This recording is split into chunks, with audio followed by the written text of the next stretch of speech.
Ricardo Nogueira, professor titular da Universidade Federal de Alagoas, com mestrado e doutorado na Universidade de São Paulo, sendo o primeiro ortopedista de Alagoas a obter o título de doutor e o quarto professor de medicina da UFAL a atingir a titularidade. Médico ortopedista com pós-graduação no St. Thomas Hospital de Londres, mestrado em comunicação na Universidade Federal do Rio de Janeiro, especialização em educação médica pela Universidade Federal de São Paulo, membro do Instituto Histórico e Geográfico de Alagoas e da Academia Alagoana de Medicina. Ocupa a cadeira número 25 da Academia Alagoana de Letras. É fundador da Casa da Palavra. Com os senhores, o professor doutor Ricardo Nogueira.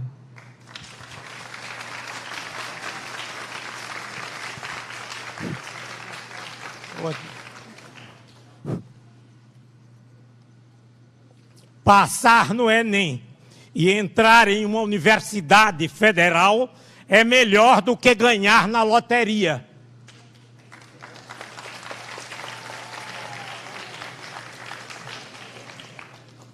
Vezes muitas, os ganhadores de tão deslumbrados gastam além do que receberam e em poucos meses estão mais necessitados do que antes. O que motiva os novos universitários? Primeiro que tudo, uma calorosa acolhida como esta prestada neste momento pelo professor Tonholo. Lembrem-se, felicidade não surge por geração espontânea. Há que ser construída.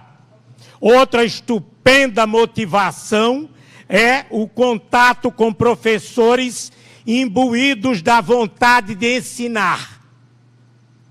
O aluno precisa sentir que o mestre está empenhado em torná-lo um profissional de relevo.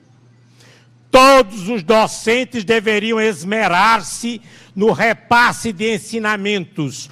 Um dia poderão precisar daquele cidadão formado ou deformado por ele. O mundo dá muitas voltas. Somos a terceira inteligência do planeta, depois de israelitas e indianos. Entretanto, sem o alicerce da educação, o país não decola. E está assim há 522 anos, precisando decolar. Muito obrigado.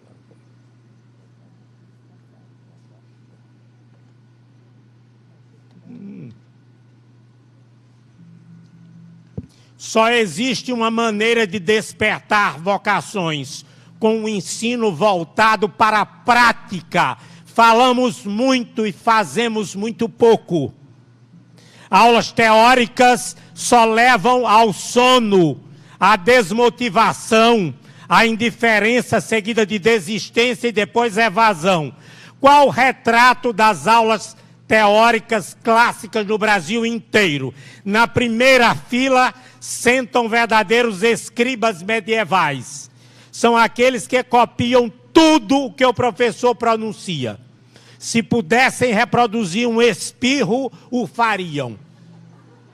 Daí afirmar o antropólogo Darcy Ribeiro: o Brasil está vivendo o subdesenvolvimento dos cadernos copiados em classe.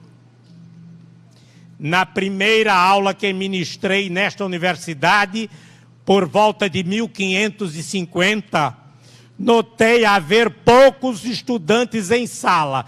Onde estão os demais? Indaguei. Um deles apressou-se em responder: professor, eles têm outros compromissos. O compromisso de todos hoje é comigo, aqui e agora. Alguém levantou-se: tem uma comunicação a fazer. Um dos colegas que faltou mandou dizer que está se preparando para visitar a namorada no Canadá. Diga a ele que, se for, fique lá, porque este semestre já estará perdido. Outros quiseram fazer o mesmo, ponderei. Isto aqui não é sessão espírita para haver tantas comunicações de ausentes.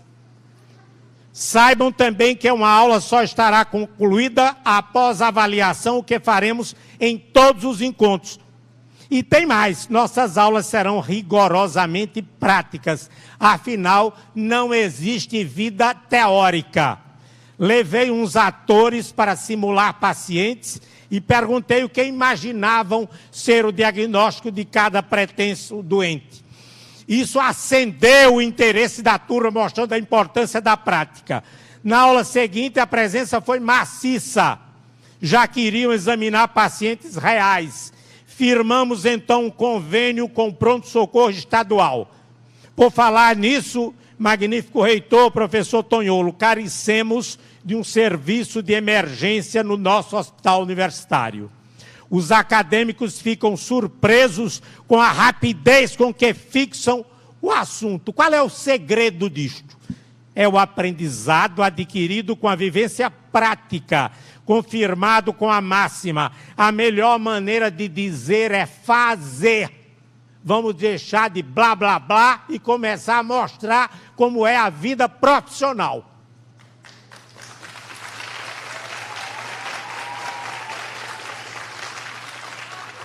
Resultado, ninguém mais sequer pensou em faltar aula. Notaram que tal procedimento representa um alto boicote. Faltar aula em medicina pode significar matar um doente no futuro. O monólogo professoral transformou-se em debate entre acadêmicos, apenas mediado pelo professor quando se faz necessário. A prática é imprescindível não apenas em medicina, mas em todas as searas do conhecimento.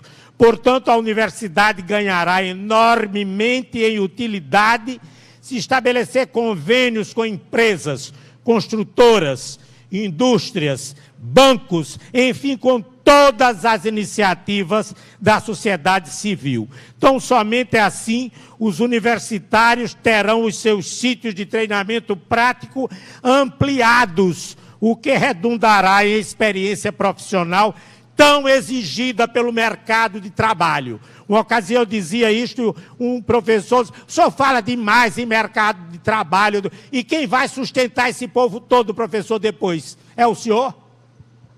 Nada pior do que indivíduos que pensam que sabem só porque detêm um diploma universitário.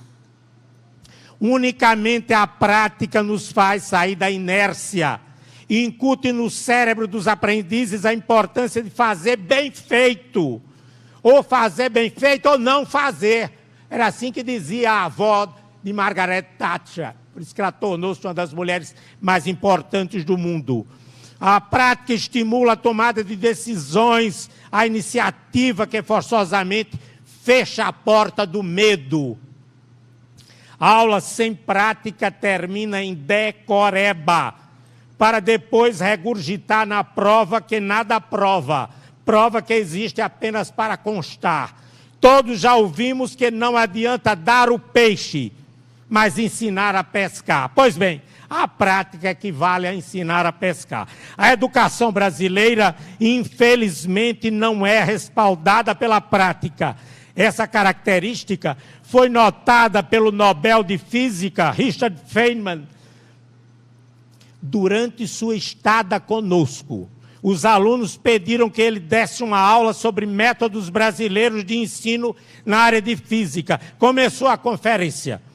Triboluminescência, no livro de vocês, no livro brasileiro, é a propriedade que certas substâncias possuem de emitir luz sob atrito. Mostrou, assim como os nossos livros apresentam a matéria pronta, incentivando a decoreba. Segundo Feynman, um livro verdadeiramente didático abordaria a questão de forma diversa. Exemplo, pegue um torrão de açúcar e o coloque no congelador. Após 2 horas, volte à geladeira e amasse o torrão com um alicate. Verá um clarão. Isso é triboluminescência. Cada um dá a sua definição. Nossos livros apresentam muita informação teórica, ao invés de despertar a curiosidade. Chega a hora de fazer, ele não sabe. Essa metodologia de cunho prático, como preconiza o Nobel de Física, deveria ser implantada no início da formação do indivíduo, ou seja, a partir do maternal. Para tal, carecemos de professores capacitados. As universidades federais brasileiras, bem que poderiam proporcionar uma exemplar formação para professores de todos os níveis, desde o infantil até a universidade, e depois manter um curso de formação permanente para o corpo docente. O Brasil, senhoras e senhores, só sairá da estagnação quando dispuser de professores de altíssimo desempenho. Afinal, o magistério é a fábrica de profissionais que forma todos os demais profissionais de todas as áreas. Só obteremos mestres valorosos treinando-os em residências pedagógicas exemplares, como tem as residências médicas. Os países que se prezam têm as residências pedagógicas, que deverão funcionar em colégios modelo, construídos dentro das universidades brasileiras, com professores com mestrado e doutorado morando nestes colégios, os alunos residentes. Isso é de país que quer crescer. Para essa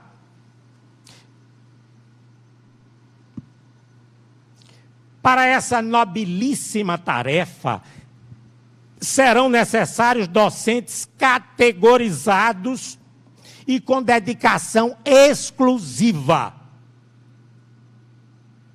Porque, me digam os senhores, a Coreia do Sul, que tinha um PIB baixíssimo, nível cultural e educacional muito inferior ao brasileiro, hoje está no primeiríssimo mundo. Simplesmente por investir maciçamente em educação. Lá foi promulgada uma lei federal que reza: ninguém pode ganhar mais que um professor. Essa determinação mudou o futuro de um país por colocar profissionais de formação irretocável em postos-chave da administração governamental. E não curiosos. Estou aqui vendo como se faz, quando já devia saber de há muito. Os professores, uma vez capacitados, terão que reformar os currículos, estão todos defasados. Quando vamos competir com o indivíduo do primeiro mundo, é impossível passar. Temos que adequá-los às exigências de cada curso. Urge equipará-los a este primeiríssimo mundo, de modo que possamos competir de igual para igual com os melhores do globo. No Brasil, as crianças, via de regra, entram na escola pública com 7, 8, 9 anos. Então já perderam uma década. Justamente o período mais fértil do aprendizado, quando o cérebro tem poder máximo de absorção de conhecimentos. Se eu ensinar uma língua estrangeira a uma criança de 0 a 3 anos, de 0 a 6 anos, ela vai falar essa língua estrangeira, aprende rapidamente e fala sem sotaque. Insistindo no propósito de motivá-los, para manter acesos os focos de entusiasmo, precisamos incrementar o intercâmbio da UFAL com outras universidades brasileiras e, muito destacadamente, com universidades internacionais de ponta.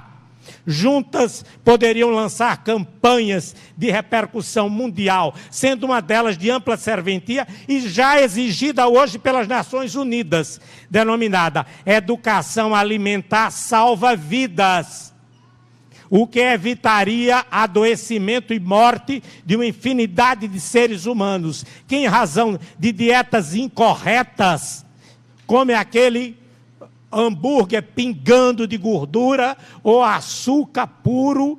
Então eles vão adquirir o quê? Hipertensão, diabetes, obesidade e câncer, doenças plenamente evitáveis.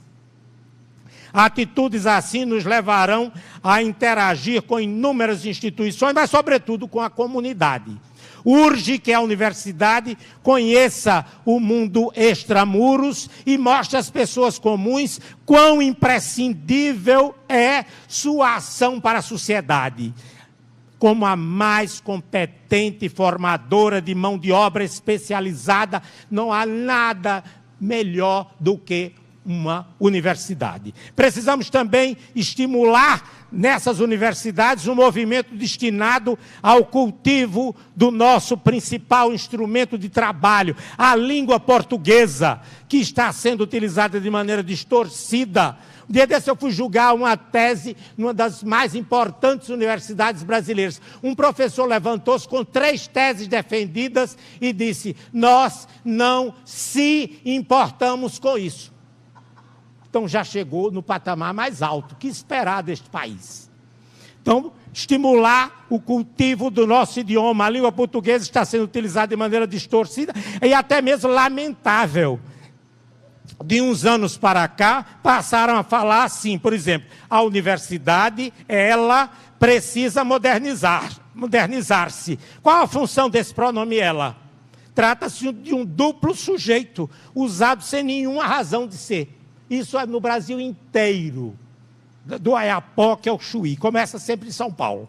Para mostrar-lhes de como o idioma vem sendo detratado, pergunto-lhes qual a palavra mais utilizada em português. Alguém sabe? Pois bem, a palavra mais utilizada em português é a palavra porra. Ao visitar determinado hospital, presenciei um diálogo entre um médico staff e um residente. Disse o médico ao residente que chegou atrasado: porra, José, você chegou atrasado de novo, porra. Porra, doutor, foi a porra do Uber, porra. Então, diz Jô Soares que a palavra porra deixou de ser palavra e virou vírgula.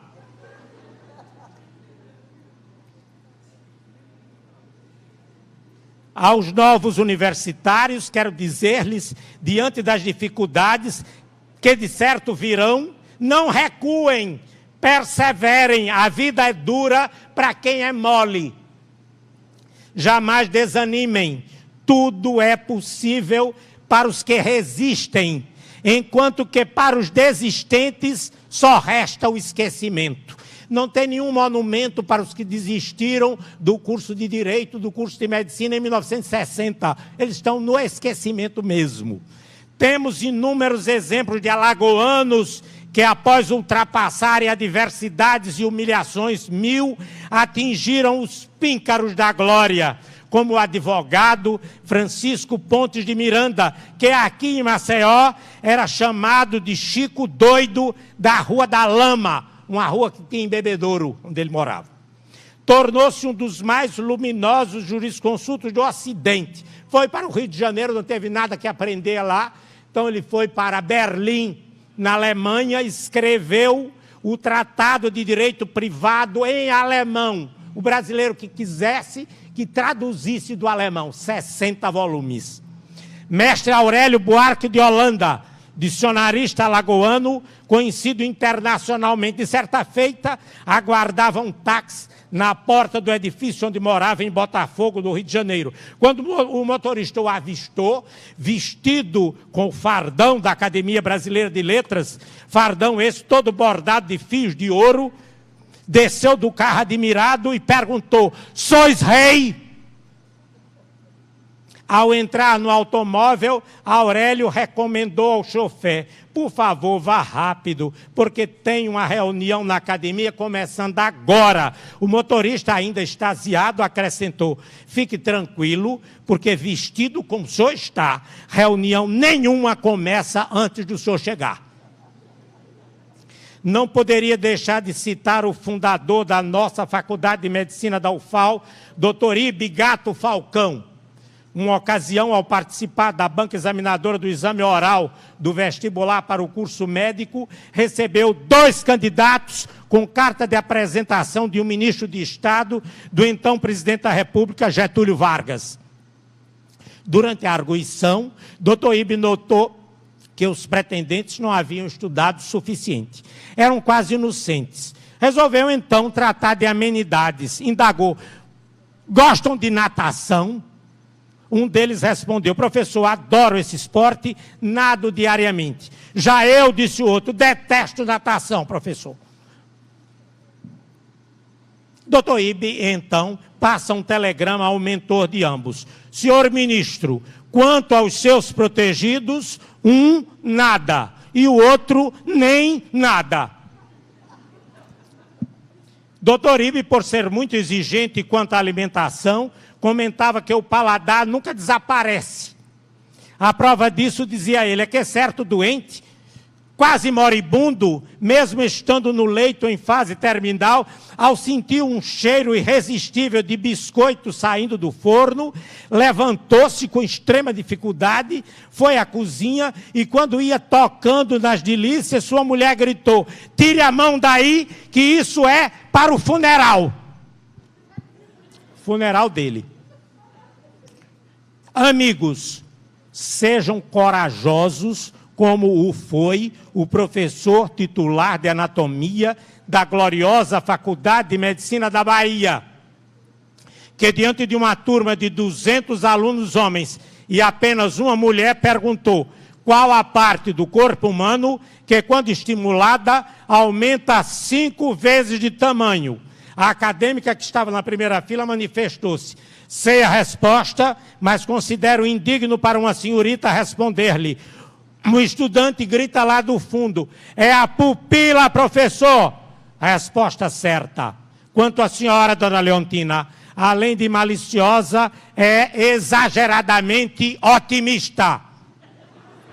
Muitíssimo grato a todos.